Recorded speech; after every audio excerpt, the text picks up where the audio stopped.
성경을 읽다 보면 비슷비슷한 사람들이 구약과 신약의 대조를 이루고 있는 것을 종종 발견하게 됩니다. 오늘 본문의 야곱은 신약의 누구와 비슷하다 할 수 있을까요? 예수님의 수제자 베드로와 대단히 비슷합니다. 야곱은 베델에서 꿈속에서 하나님을 만났습니다. 그의 첫 고백은 두렵도다 이곳이여 이곳이 하나님의 전이요 하늘의 문이로라 라고 고백했지요. 베드로도 그물을 씻다가 예수님을 만났습니다. 깊은 데로 가서 그물을 내려 고기를 잡으라고 말씀하여 순종해서 2배에 잠기게 되자 그는 첫 번째 고백이 이렇게 말합니다. 주여 나를 떠나소서 나는 죄인입니다 라고 말했습니다. 오늘 본문에 보니까 야곱이 밤을 새워 야복강에서 천사와 씨름했습니다. 베드로는 부활하신 예수님을 만났지만 갈릴리로 돌아가 고기를 잡으려고 밤이 새도록 그물과 씨름했습니다. 그리고 새벽에 베드로는 주님을 만났지요. 밤새 씨름하다가 야곱은 이스라엘이라는 이름이 바뀌었고 시몬은 베드로라는 이름으로 바뀌었습니다. 좀 비슷하지요? 그런데 더욱더 놀라운 사실은 하나님께서는 야곱을 통해 이 땅에 교회를 세우실 밑거름 청사진을 그리셨다고 한다면 베드로를 통해서 그 교회의 실체를 드러내셨다는 사실을 알 수 있습니다. 예수님은 직접적으로 베드로를 향하여 내 교회를 세우겠다고 말씀하셨고 성령 받은 베드로가 예루살렘의 교회를 세우는 일에 앞장서선 것을 사실을 알고 있습니다.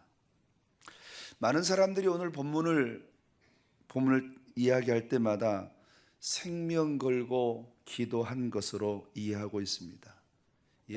틀린 것은 아닙니다만은 100% 오늘의 본문의 말씀을 바르게 이해했다고는 할 수 없습니다. 열심 있는 기도를 말할 때 야복강의 씨름을 이야기합니다. 그러나 좀 면밀히 살펴보면 오늘 이 사건은 기도라고 하기에는 좀 무리가 있습니다. 그 이유를 제가 3가지를 말씀드립니다. 기도란 내가 어떤 소원을 가지고 기도자가 하나님 앞에 나아가는 것입니다. 그러나 오늘 본문에서는 기도자가 앞으로 나아간 것이 아니라 하나님이 그를 찾아오셨습니다. 두 번째로 오늘 본문에 씨름이라고 번역된 단어 아바크라는 단어는 대등한 관계에서 상대를 이기기 위해 서로 겨루는 것을 말합니다. 하나님을 이기기 위해서 싸움을 벌이고 있는 것입니다. 그러므로 이 씨름은 기도가 아닙니다. 아니 100번 양보해서 이 씨름이 기도라고 하더라도 씨름의 주체가 야곱이 아니라 하나님인 것을 발견하게 됩니다. 하나님이 먼저 야곱에게 나타나셨습니다. 두려움을 떨고 있는 야곱에게 한판 붙자고 하셨습니다. 하나님께서 먼저 싸움을 걸어오신 것입니다. 기도장이라기보다는 결투장의 의미가 훨씬 강합니다. 결정적으로 3번째 이야기는 야곱의 환도뼈를 치셨다고 했는데 성경 그 어디에도 기도하는 자녀의 몸을 하나님이 두들겨 패가지고 망가뜨리셨다는 기록을 찾아볼 수는 없습니다. 하나님은 오히려 기도하는 자를 치료하시고 고쳐주시지 망가뜨리는 분이 아니기 때문입니다. 그렇다면 이 하나님께서 찾아오셔서 환도뼈를 치셨다는 말은 도대체 어떤 의미가 있습니까? 이에 대한 해답을 좀 더 구체적으로 찾아보려고 하면 오늘의 본문의 분위기를 한번 살펴볼 필요가 있습니다. 야곱은 20년 만에 고향으로 돌아왔습니다. 아니 삼촌 라반의 집에서 더 있을 수가 없어서 도망쳐 나온 것입니다.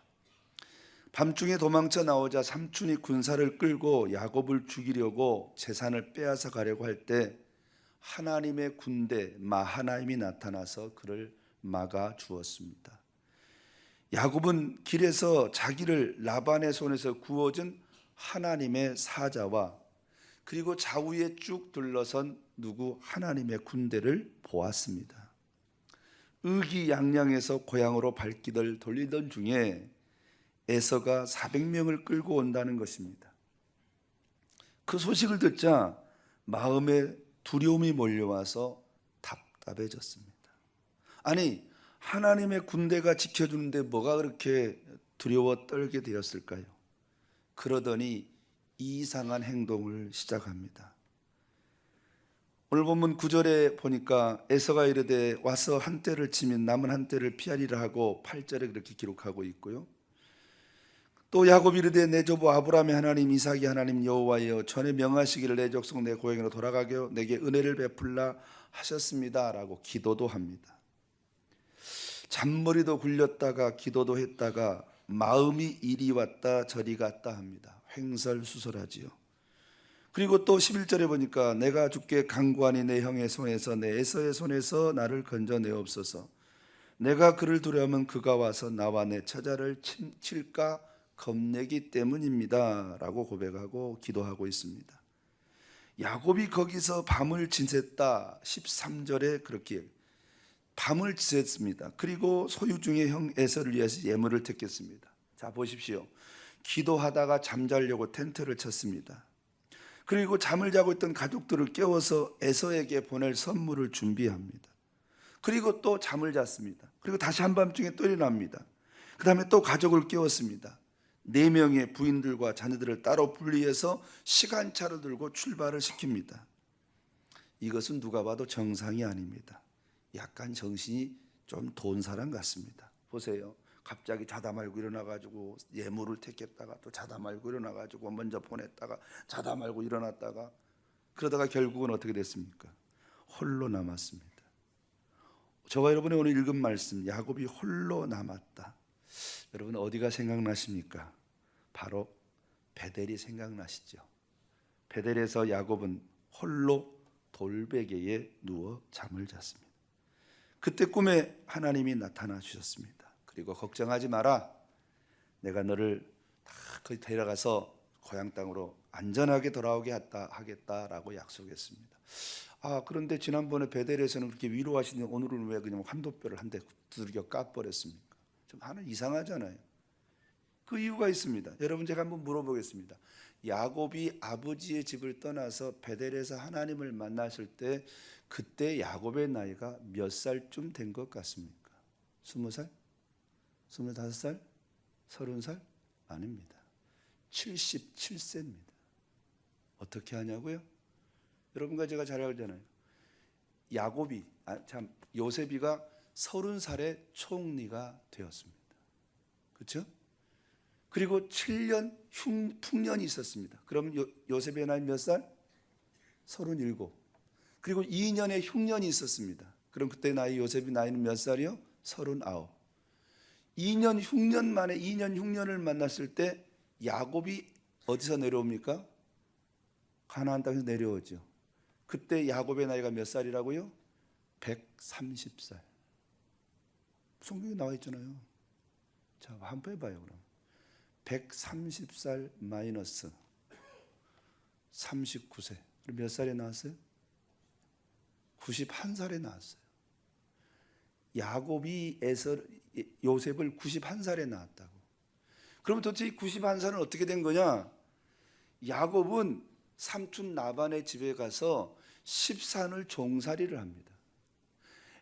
야곱이 태어나는 순간 누구에게 가서 삼촌 라반에게 가서 나 고향 땅으로 돌아갈랍니다. 이 말은 무슨 말입니까? 이제 14년 종살이 끝났으니까 나 갈랍니다. 그런 뜻입니다. 그러니까 최소한 14년이 지났을 때 난 겁니다. 그러면 91 마이너스 14 얼마예요? 77세. 뭐 하다가 77세까지 기다렸어요? 여러분 놀랍지 않습니까? 성경은 야곱은 조용한 사람인 걸로 텐트 안에 장막 안에 거했다. 그래서 조용하단 말은 탐이라는 말, 탐. 왜요? 약속 때문입니다. 여러분, 야곱이 에서에게 죽을 썼다 그러는데 여러분 이삭의 집은요 종이 엄청나게 많은 부잣집입니다. 부잣집 아들 50살이 넘고 60살이 넘은 부잣집 아들이 앉아가지고 죽이나 쓰고 앉은 게 말이나 됩니까? 그건 얘기가 안 되는 얘기입니다. 특별한 계획이 있다는 얘기입니다. 왜 기다렸어요? 하나님은 어머니 리브가에게 약속했습니다. 어린 자가 큰 자를. 야곱이가 하나님의 선택을 받았다. 언제까지 기다렸습니까? 그 아버지의 약속이 이루어질 때까지, 장자권을 받을 때까지 어머니 밑에서 장가도 안 가고 77세까지 기다린 것입니다. 이게 믿음입니다. 그래서 그는 77세까지 기다리면서 이제 다 늙어서 지금 고향 땅을 떠나는 겁니다. 그러니 얼마나 서럽겠습니까? 야곱의 생각 속에 자기가 장자가 되면 그 모든 재산을 다 차지하고 거기서 앉아서 멋지게 떵떵거리고 살 줄 알았는데, 장자권을 받는 순간 77세가 되어서 이제는 정처없이 떠나게 됐으니 얼마나 마음이 외롭고 쓸쓸하고 답답하고 내 인생이 뭔가 그렇다 이 말이에요.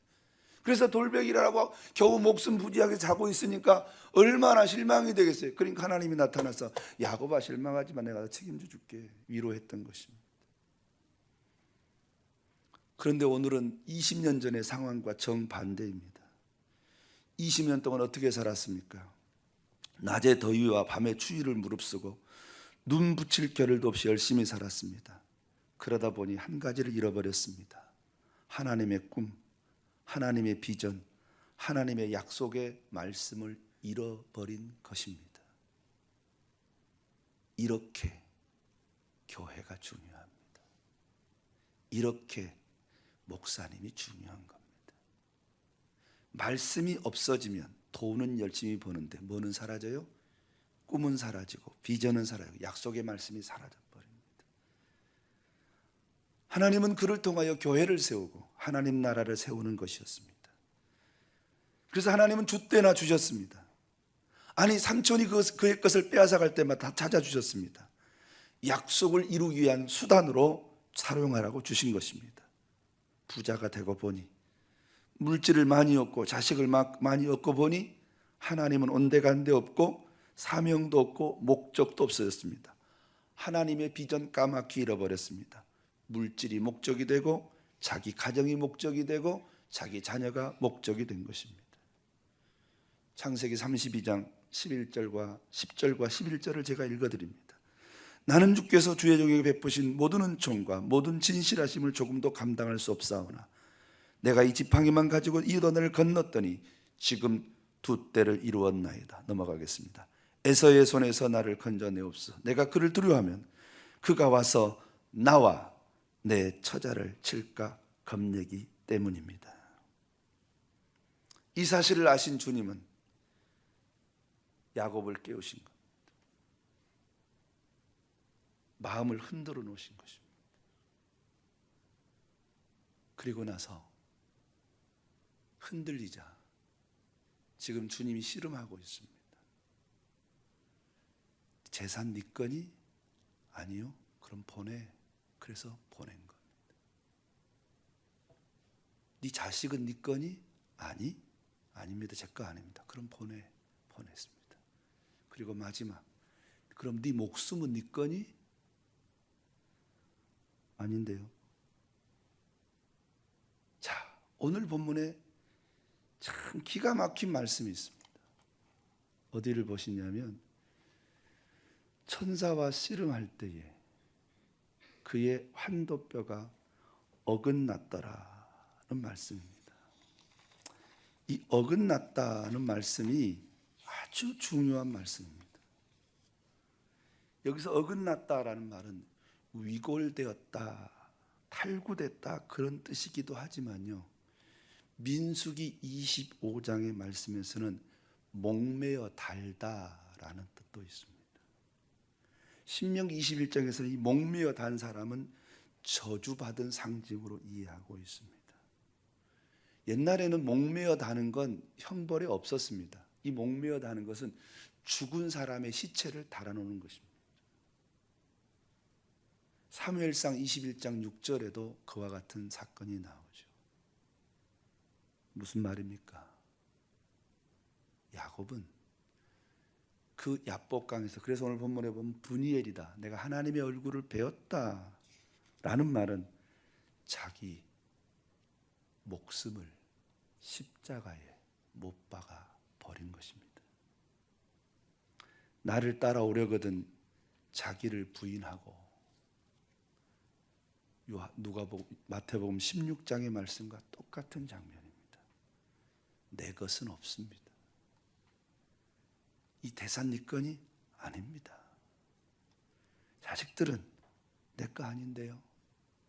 그러면 네 목숨은 내 거 아닙니다. 다 주님 것입니다. 이게 오늘 본문의 핵심입니다. 그래서 야곱은 하나님 앞에 내게 축복하지 아니하면이라고 붙들고 있습니다. 그 말이 무슨 말입니까? 주님, 나로 하여금 이제는 주의 것으로, 주의 뜻대로 살도록 도와주십시오. 내 재산도 주의 것입니다. 내 생명도 주의 것입니다. 주의 것으로 살도록. 나의 옛사람은 죽었습니다.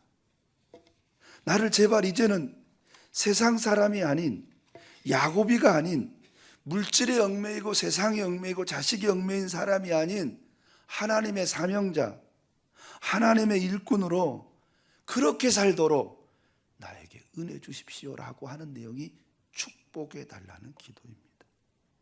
이 축복해 달라는 기도가 주님 나에게 재산을 많이 주십시오, 내게 건강을 많이 주십시오, 그게 축복이 아니고 내가 주의 것으로 살도록 주님 나에게 복을 주시옵소서라는 말입니다. 사랑하는 성도 여러분,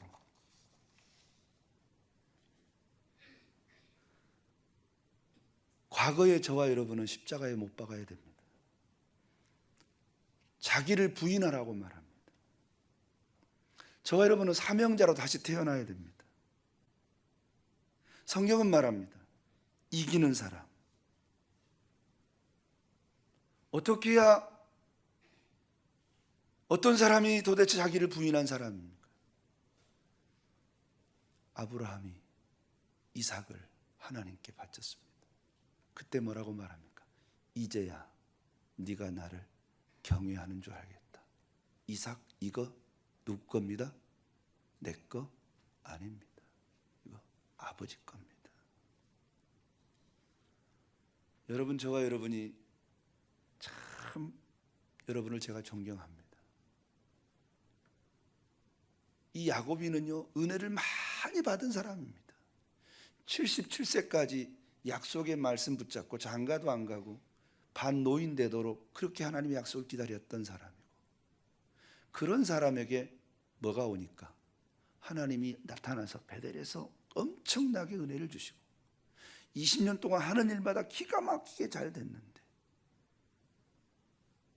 돈을 벌고 보니, 자식을 낳고 보니 생각이 달라지는 겁니다.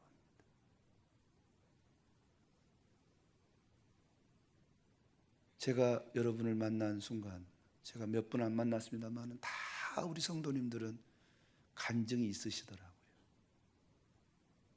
다 이 유로교에 오시기 전에는 여러 가지 어려운 상황 속에 계셨지만 유로교에 오신 이후에 참으로 하나님의 은혜 가운데 여러 가지 기적적인 은혜를 체험해서 망가졌던 가정이 회복되기도 하고 망가졌던 사업장이 회복되기도 하고 다 회복됐더라고요.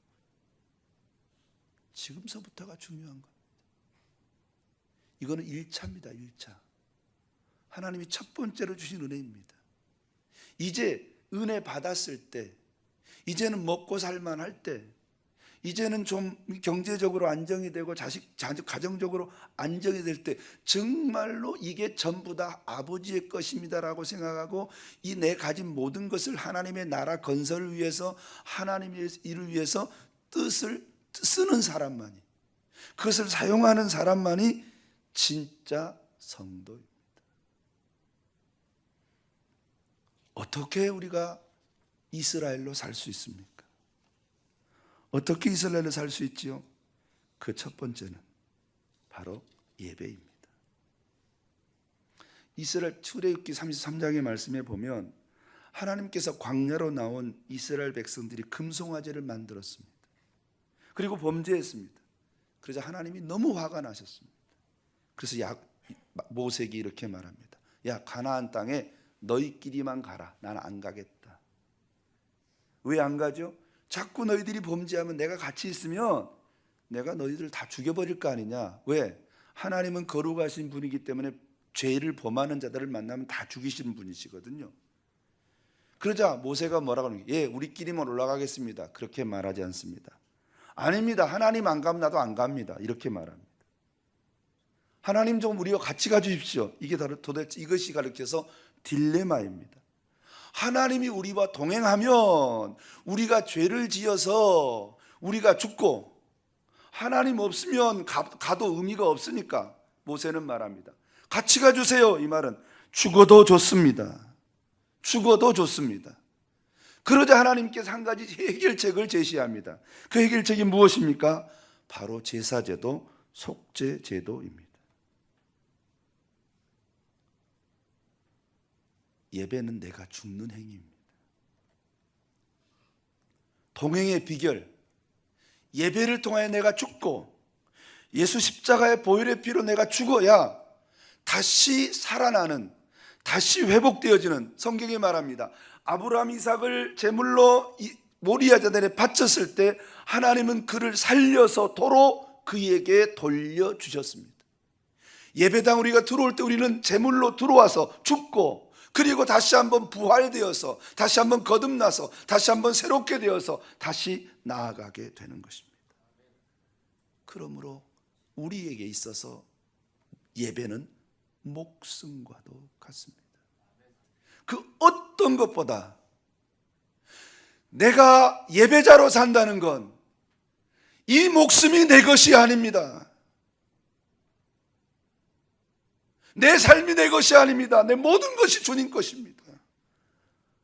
라고 고백하는 것이 예배입니다. 어젯밤에 말씀드렸죠. 공부 잘해서 뭐 하려고요? 지금 보세요. 공부 잘한 사람, 서울대 나온 사람 다 영창가 있잖아요. 예배 없이 공부 잘하면 영창 갑니다. 예배 없이 돈 많이 벌면 돈 가지고 사고 칩니다. 여러분의 제자가 그런 자녀들이 원하십니까? 세상에 출세요? 여러분, 예배 없는 삶은 의미 없는 삶입니다. 하나님은 부모에게 자식을 보석과 면류관으로 주셨습니다. 그런데 그 부모는 그 자식을 보석과 면류관으로 키우는 것이 아니라 밥 먹는 식충이로 키웁니다. 너 공부 열심히 해서 직장 가가지고 돈 벌어서 밥 먹고 살아라. 회개하시기를 축원합니다. 회개하기를 축원합니다. 결정적인 순간에 교회 갈래, 학원 갈래? 학교 갑니다. 학원 갑니다. 예배 안 드립니다. 야, 너 내일 시험인데 공부해야지. 누가 그렇게 합니까? 애는 교회 가겠다 그러는데 엄마는 학원 가라고 말합니다. 교회 미안합니다. 때로는 목사님, 사모님도 그런 분이 계시고, 장로님도 그런 분들이 계시고, 안수 집사님, 권사님도 그런 분들이 계시고, 집사님들 그런 분들이 계시더라고요. 아니면 아니라고 자신 있게 말하시기를 주의 이름으로 축원합니다. 여러분이 여러분의 자녀를 붙들고 있는 한 그 아이들은 식충이가 됩니다. 그러나 여러분의 자녀가 이것이 내 자녀가 아니고 주님의 자녀입니다. 제가 제 자랑을 아니라고 제가 계속해서 말씀드리는 걸 이해하십시오. 저는 매일매일 하루에 3번씩 고백합니다. 주님, 제게 주신 두 아들은 제 것 아닙니다. 주님이 먹이시고, 주님이 입히시고, 주님이 가르치셔서 주님 나라에 쓰십시오. 이미 바친 지 오래입니다. 그래도 바쳤어도 걔네들이 나를 통해 태어났기 때문에 아빠라고 불러주고 엄마라고 불러주니 감사하잖아요. 붙들고 주물주물하지 마십시오. 얘가 돈 벌어서, 얘가 출세해서 나의 인생을 빛나게 해줄 거다, 그 생각을 빨리 버리면 좋습니다. 하나님 나 안 빛나도 좋습니다. 하나님 나라만 빛나면 됩니다. 하나님 나라를 빛내고 하나님의 얼굴을 빛내고 하나님의 교회의 얼굴을 빛내는 그런 우리 아들 되고 그런 우리 딸이 되도록 주님, 이 아들 이 딸을 주님께 드립니다. 제가 주님께 드린다 그러면 사람들은 꼭 말합니다. 그럼 목사님 우리 아들을 목사 되게 하고 우리 아들을 선교사 되게 하고 우리 딸은 뭐 사모가 되게 하란 말입니까? 아니요, 아닙니다, 아닙니다, 아닙니다. 꼭 목사가 돼야, 꼭 선교사가 돼야, 꼭 사모가 돼야 주님 겁니까? 사장을 해도 주님 거고, 직장 생활해도 주님 거고, 학교를 다니도 주님 거고, 선생님을 해도 다 주님 겁니다. 목적이, 사는 목적이 예배자로 산다 이 말이에요. 이 세상에 예배가 제일 중요하다 이 말입니다. 어떻게 하면 이기는 자가 됩니까? 하나님은 저와 여러분을 이기는 자로 만들어 주시길, 오늘 본문에 이겼다라고 표현했습니다. 킹 제임스 성경에 보니까요, 이스라엘이라는 말을 어떻게 써놨냐면요, For as a prince hast thou power with God with man, 이렇게 써놨어요. 이 말은 무슨 말이냐면 하나님과 더불어 힘을 얻어 강하게 된 사람이라는 뜻으로 해석해 놓았더라고요. 이스라엘이라는 단어를 이기는 사람이라 이 말입니다. 어떻게 하면 이깁니까? 경외하면 이깁니다. 경외한다. 오늘 본문에 야곱은 지금 누구를 무서워하고 있습니까? 에서를 무서워하고 있죠. 왜 무섭습니까? 자기 재산 가져갈까 봐, 자기 아들 딸 데려갈까 봐, 자기 목숨 빼앗을까 봐. 그런데 주님은 뭐라고 말하죠? 주님은 뭐라고 말해요? 네? 목숨을 죽이는 자를 두려워하지 말고 목숨과 영혼까지 지옥에 멸하는 자를 두려워하라. 누구보다 누가 더 두렵다는 거예요? 야곱, 에서보다 누가 더 두려운 사람? 하나님이 더 두렵다 이 말이죠. 하나님이 더 두렵다. 그래, 하나님이 두려우니까 벌벌 떠라는 말입니까? 여러분, 하나님을 두려워하면요, 어떤 일이 생기냐면요, 이 하나님을 경외한다는 단어 속에 반드시 포함될 게 한 가지가 있습니다. 기쁨입니다. 기쁨. 기쁨이 빠진 경우에는 뭐가 됩니까? 종교가 되어버리고 맙니다. 예수님을 믿는 걸 즐거움으로, 세상에서 가장 재밌는 일이 예수 믿는 일, 가장 하나님을 섬기는 일이, 가장 재밌는 일이 바로 경외입니다. 경외라는 단어는 내가 정말 주님 섬기는 게 제일 좋습니다.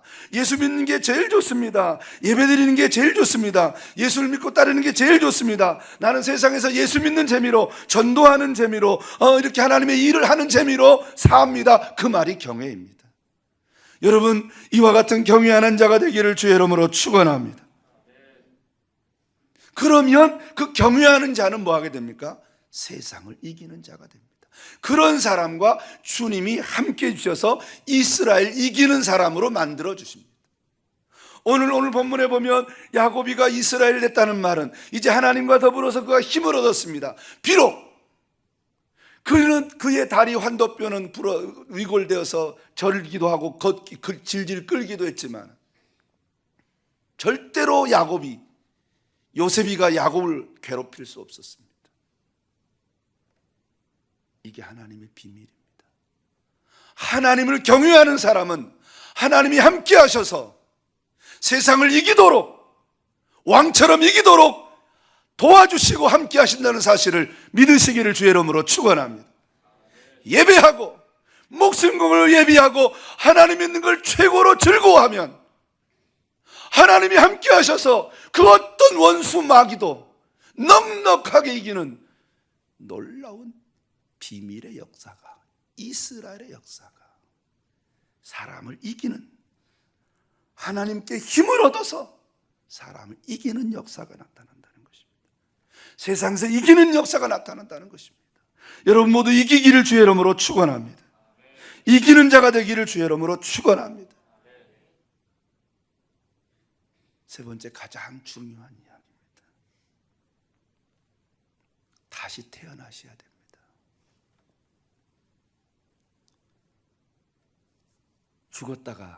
야곱은 죽었다가 다시 살아난 것입니다. 위골되었다. 그 사람을 매달은 겁니다. 십자가에 매달아 버린 겁니다. 여러분 잘 알잖아요. 어거스틴이란 사람이 탕자였습니다. 어머니의 기도를 통해서 이제 구원을 받고 새로워졌습니다. 그래도 여전히 한 번은 그 옛날 놀던 자리를 지나가게 됐다고 하죠. 그러자 다시 어거스틴을 부르니까 어거스틴이 뭐라 그랬다 그래요? 옛날 어거스틴은 죽었습니다 라고 고백했대잖아요. 그런 얘기도 여러분 들어보셨죠? 김익두 목사님분이 원래 이렇게 깡패였는데 예수님 만나서 이제 김익두 목사가 변화됐습니다. 그래서 이제 김익두 목사가 옛날 놀던 지역을 또 지나가니까 누구 와서 김익두를 때렸대잖아요. 한번 나 한번 건드려 보라고. 그랬더니 김익두가 옛날 김익두는 죽었습니다 그랬대잖아요. 자기를 십자가에 못 박아야 됩니다. 나를 따라오려거든 자기 십자가를 지는 것입니다. 대체 자기 십자가를 진다는 무슨 말인가? 제가 한 사람을 소개하겠습니다. 저희 교회 집사님이었습니다. 유 집사님이었는데 이분은 재미있는 스토리를 가지고 있습니다. 서울에서 부잣집 운전기사였습니다. 부잣집 운전기사였는데 운전기사 노릇하다가 부잣집 주인 마님하고 눈이 맞았습니다. 그래서 부잣집 눈이 맞아서 너무 좋으니까 부잣집 마나님이 그럼 우리 도망가자 해서 서울에서 제가 목회하던 과테말라로 그 부잣집 마나님과 더불어 도망을 왔습니다. 얼마 동안은 재미있게 잘 살았는데 그 과테말라에 와서 그 부잣집 마나님의 마음이 변해버렸습니다. 자기는 그 당시에 그 유집사 그분은 부인도 있었고 아들도 둘이나 있었는데 부인도 버리고 자식도 버리고 부잣집 마나님을 따라서 오마이 달링하고 따라왔는데 낙동강 오리알이 된 겁니다. 그 부인이 버리고 가니까 돈도 한 푼 남은 것도 없고 집도 없고 차도 없고 오갈 데가 없어서 완전히 과테말라에서 호렬단신, 딱 죽어도 아무도 모를 만큼 그 신세가 된 겁니다. 오갈 데가 없었습니다. 노숙자 신세로 변해야 되는데 거기 뭐 과테말라라는 자체가 원래 다 사람들 자체가 노숙자니까요. 워낙 못 사니까 도저히 어떻게 할까 고민하다가 어디로 갔냐면 교회로 갔습니다. 우리 교회로 온 게 아니고 한인교회 다른 교회로 갔습니다. 그리고 교회에서 의자에서 잠을 자고 아침에 일어나서는 어디 가서 노동판에 가서 돈 벌어서 또르띠아라고 있습니다. 또르띠아 여러분 아시죠? 옥수수로 만든 패티 있습니다. 거기에다가 야채 좀 넣고 고기 좀 넣어 싸서 먹는 거 있습니다. 그걸로 몇 개 사서 때우고 또 와서 자고 그렇게 했습니다. 계속해서 교회에서 자다가 보니까 믿음은 없었는데 자연스럽게 새벽에 새벽 기도하게 된 겁니다. 자꾸 하나님 말씀을 듣다 보니까 교회에서 자는 주제에 뭐 하나님 말씀 들어야 되잖아요. 듣다 보니까 조금의 믿음이 생기기 시작했고 자기도 모르는 사이에 기도하고 싶은 마음이 생겼습니다. 근데 이분은 누구에게 워낙 그렇게 그 지역에서 이상한 사람으로 부잣집 마나님 데려와 가지고 버림받은 사람이기 때문에 심지어 목사님도 그분에 대해서 조금은 좋지 않게 생각해서 접근을 안 했다고 합니다. 그러니까 혼자서 기도를 시작했는데 어떻게 기도를 했냐? 저녁에 졸리니까 앉아기 위해서 예배당 사이를 계속해서 걸어다니고 혼자서 밤새 예배당 사이를 걸어다니면서 기도를 한 겁니다. 그렇게 기도를 배웠습니다. 그리고 나서 이제 취직을 해서 돈을 좀 벌었습니다. 그래서 이제 교회당에서는 더 이상 안 자도 되고 방을 얻어서 혼자 사는데 기도하고 싶잖아요. 그러니까 집에서 자지만은 새벽에 나와서 기도하는데, 새벽 기도 끝나고 목사님이 기도합시다고 불을 다 끄면 이 양반은 계속해서 왔다 갔다 하는 겁니다. 아버지, 온 천지를 갈고 다니니까 교인들이 기도를 못하겠다. 그래서 목사님이 한테 교인들이 항의를 한 거예요. 제발 저 사람 좀 정을 좀 해달라고. 저 사람 안 떠나면 우리 교회 떠나겠다고. 그러니까 목사님이 유집사를 불러가지고 제발 좀 조용히 좀 하라고. 당신 때문에 지금 난리라고. 그래도 이 양반은 가슴에 불이 타니까 방법이 돌아다니는. 기도도 얼마나 크게 하는지 막 천장에 떠나갈 정도로 한 10사람 100사람 기도 소리가, 목소리가 그렇게 커요. 어마어마하게 커요. 그래가지고 결국 그 교회에서 쫓겨났어요. 그 사이에 제가 그 과테말라 조그마한 교회 영국에 선교사로 있다가 있는데, 전에 제가 서울에서 목회할 때 그 집사님 어머니가 우리 교회 다녔는데 그 어머니하고 제가 엄청 친했습니다. 그래서 그 집사님, 아들 집사님인데 그분은 우리 교회를 다닌 건 아니고 다른 게 다녔는데 새벽마다 우리 교회를 오셔서 저하고 같이 교제했더니, 제가 여름 영국에 있는데 목사님 여름 휴가차 과테말라 한 2달 왔다 가시죠, 그렇게 얘기했습니다. 그래서 이 영국은 너무 날씨가 안 좋으니까 과테말라는 거 바로 그 적도 근처니까 따뜻하고 좋잖아요. 그래서 한번 여행 삼아서 몸 건강도 할 겸해서 한번 가봐야 되겠다 해서 가가지고 2달만 있기라고 가서 설교만 했는데 2달 후에 붙들렸습니다. 그래서 어쩔 수 없이 그 교회를 담임하게 된 겁니다. 이제 뭐 그래가지고 이제 담임에 부임했는데, 제가 8월쯤에 부임을 했는데 그분이 10월달쯤에 오셨더라고요. 또 와가지고 그냥 화랄랄랄랄 그리고서 막 다니는 거예요. 우와, 목사님 나도 미치겠어요.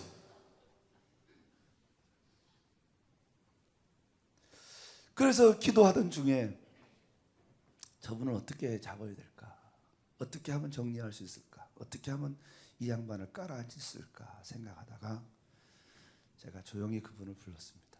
집사님, 저는 잠깐 만나시다. 그래서 만났어요. 제 부탁 하나 들어줄랍니까? 목사님 부탁이면 제가 무엇을 드리기 좋습니다. 제가 집사님이 정말 기도하고 은혜 받는 걸 제가 이해합니다. 그런데 집사님은 지금 목사의 지도를 받아야 됩니다. 지도 받겠습니다. 지도 받겠다. 한 가지만 나고, 내가 여러 가지 부탁하라고 한 가지 부탁했다. 목사가 대부분 5시에 새벽 예배를 시작해 5시 15분이면 설교가 다 끝나고 기도를 시작합니다. 교인들은 아무리 길어봐야 20분에 30분 기도하고 다 가면 5시 40분이나 45분쯤 다 예배당 떠납니다. 그때부터 마음대로 갈고 다니든 엎어진 뒤집어든 마음대로 하십시오. 교인들 있을 동안 마음 조용히 해 주십시오. 그 대신 내가 당신 지켜드리겠습니다. 누가 뭐라 하면 내가 책임져 줄 테니까 그때까지 45분까지 조용히 주여 하고 있다가 그 다음에 사람들 다 간 다음에는 왔다 갔다 하든지 뭐 엎어지든 때로는 엎어지기도 해요. 대굴대굴 구르기도 하고. 그러니까 희한하게 은혜를 받았어. 그렇게 지도를 했습니다. 그리고 나서 이분이 조그마한 사업장을 인수받아서, 과테말라에 있는 한인들은 2종류의 일을 합니다. 지금은 많이 없어졌습니다만은 봉제 공장 하는 분들 많습니다. 봉제 공장에 근무하는 사람들 많고, 그리고 그 외 나머지 사람들은 중국에서 옷을 이렇게 뗀다 그러나요? 떼다가 중남미 지역에서 도매상을 하는 일을 많이 합니다. 이분이 그 도매상 일을 했습니다. 떼다가 도매도 하고 조그마한 가게에서 자기 팔기도 하고. 그때 은혜를 받아서 이분이 죽었다가 살아난 겁니다. 마치 이스라엘이 된 겁니다. 가슴이 불타오른 겁니다. 자기 부인도 구원해야 되고 자기 아들 딸도 구원해야 되고, 기도한데 보면요 절절하게 기도합니다. 그 양반의 기도 중에 한 번도 나 잘 먹고 잘 살고 싶다는 얘기 한 번도 없습니다. 자기가 지금까지 잘못 산 거 회개하면서 정말 정말 내가 예수 만나가 보니까 그 무엇보다도 지금 한국에서 예수 안 믿는 자기 부인과 자기 자식들 다 과테말라로 불러서 그들을 구원시켜서 제가 단지 심호했던 그 교회 출석시키고 날마다 하면서 사돈의 8촌 한 그분이 기도하는 사람들 숫자를 세보면 한 200명 정도 됩니다. 새벽마다 눈물로 기도하고 때로는 너무나 감격했을 때는 막 바닥을 대굴대굴 굴러가면서 기도합니다. 그러면서 이런 말합니다. 하나님 나에게 은혜 주십시오. 이 사람들을 과테말라로 데려와서 구원받게 될 텐데 하나님 내게 은혜 달라. 나는 잘 모르겠노라. 하루는 중국에 가게 됐습니다. 친구하고 같이. 중국에 가서 보니까 뭐가 있냐니까 여자분들 입는 옷 있죠. 여자분들 입는 옷. 그 여름철에 그 냉장고 바지라는 거 있잖아요. 냉장고 바지. 냉장고 바지인데 거기는 그 나라 사람들은 날씨가 더우니까 바지는 안 입고 짧게 반바지식으로 입습니다. 그 냉장고 바지. 주먹으로 치면 이렇게 하나밖에 안 되잖아요. 그거를 컨테이너로 2컨테이너를 띄웠는데 그게 약 한 200만 장인가를 해왔어요. 사람들이 그걸 처음 그 양반이 가지고 오니까 이게 도대체 뭐야? 그거 하나 1불. 그런데 거기서 그 옷이 그 과테말라 중남에서 히트를 친 겁니다. 히트. 계산해 봐요. 1불에 200만 장 가져왔으니까 200만 불이잖아요. 그죠? 근데 그게 10불 됐어. 10불에 없어서 못 파는 거야. 얼마 된 거야? 2천만 불 된 거야. 놀래 자빠지는 거야. 그뿐만 아니라 그 양반은 가가지고 그 양반 무엇이든지 선택해서 가져오면 그게 바로 유행이 돼요. 그 해에 제가 뜻하지도 않게 건축을 하게 됐습니다. 건축을 하는데 돈이 어디 있어요, 목사? 하루는 12월 31일 날 교회에 앉아 있는데 사무실에 앉아서 있는데 이제 12월 달이 됐으니까 이제 건축 인부들 돈도 줘야 되고 하는데 아무것도 가방 안으로 멍하니 앉아 있는데 유집사가 들어왔어요. 목사님, 어쩐 일이십니까? 까만 비닐봉지 하나를 덜렁덜렁 들고 보니까 비닐봉다리에서 생선 냄새가 엄청 나는 거예요. 생선 냄새가. 그래서 목사님 이거 쓰십시오. 뭐요? 생선이에요? 왜 생선에서 비닐 냄새가 많이 나요? 생선 아니에요. 왜 이렇게 비닐 냄새? 비닐 생선 냄새가 나요? 그 나라는 강도가 많아가지고요. 그 나라 사람 제일 싫어하는 게 비린내입니다. 비린내. 그러니까 어느 정도로 강도가 많냐면요. 은행의 직원이 강도야. 그래서 은행에서 돈 찾아가지고 나가면 저놈이 돈을 100만 원을 찾아서 50만 원 왼쪽 주머니에 50만 원 오른쪽 주머니에 되는 거 다 알아. 그래서 그 나라 사람 길거리 가다 절대로 누가 문 열어 문 안 엽니다. 다 방탄유리하고 비싸 부자들은 그렇게 하고 삽니다. 여러분 6.25 3년 동안 미군이 3,000명 죽었는데요. 그 나라에는 1년 동안 그냥 심심해 전시가 아니고 평시인데 어떻게 하냐면 1년에 7,200명 죽는 나라가 그 나라예요. 그러니까 그 나라가 나라입니까? 그 정도 그런 나라예요. 그러니까 또 한국 사람들 가서 잘 살지. 그러니까 돈 잘 벌고. 그래가지고 왔어요. 그렇게 왜 가져왔냐? 얘네들이 워낙 돈 냄새를 잘 맡아가지고 여기다 비닐에 담아갖고 왔어요. 그런데 사실은 얘네들이 생선 냄새를 싫어하거든요. 그래서 뭐라고 강도들이 뭐라고 이거 생선이야 이렇게 주려고 비닐로 봉다리 싸왔대요. 열어보니까 30만 불. 30만 불. 조금 있으니까 목사님 웬일이에요? 목사님 이거 목회비에 쓰십시오. 10만 불. 10만 불. 오이구 난 지금 목회하면서 10만 불씩 세상에 목회비로 쓴 양반 생전 처음 봐요. 그거 어떻게 썼을까요? 과테말라의 선교사들이 엄청 많습니다. 한국 선교사입니다. 한국 선교사들 다 불렀습니다. 밥 다 사주고 선교사 숫자대로 다 쪼갰어요. 그래서 다 나눠줬어요. 소문이 났어. 뭐라고 소문이 났냐? 영국에서 목사가 하나 왔는데 목사 중에 목사가 왔다고.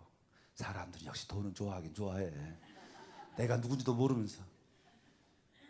그 양반들이 전도하고 다녔어요. 제가 간 지 2년 만에 20명 교인 200명으로 성장한 거예요. 소문 그 사람들 다 내준 거죠. 사람들 오는 사람마다 만나가지고 야 교회 같은 교회 목사 같은 목사 하는 거 그 교회 그 목사야. 사람들이 몰려오기 시작하는데요. 이 사람의 이분의 목적은요, 더 이상 돈 버는 게 목적이 아니에요. 돈 버는 이유가 뭐냐니까, 이게 자기 게 아니야. 왜? 자기는 유영봉이는 옛날에 유영봉이라고 해버렸네. 이미 죽었고 자기가 다 살아났거든.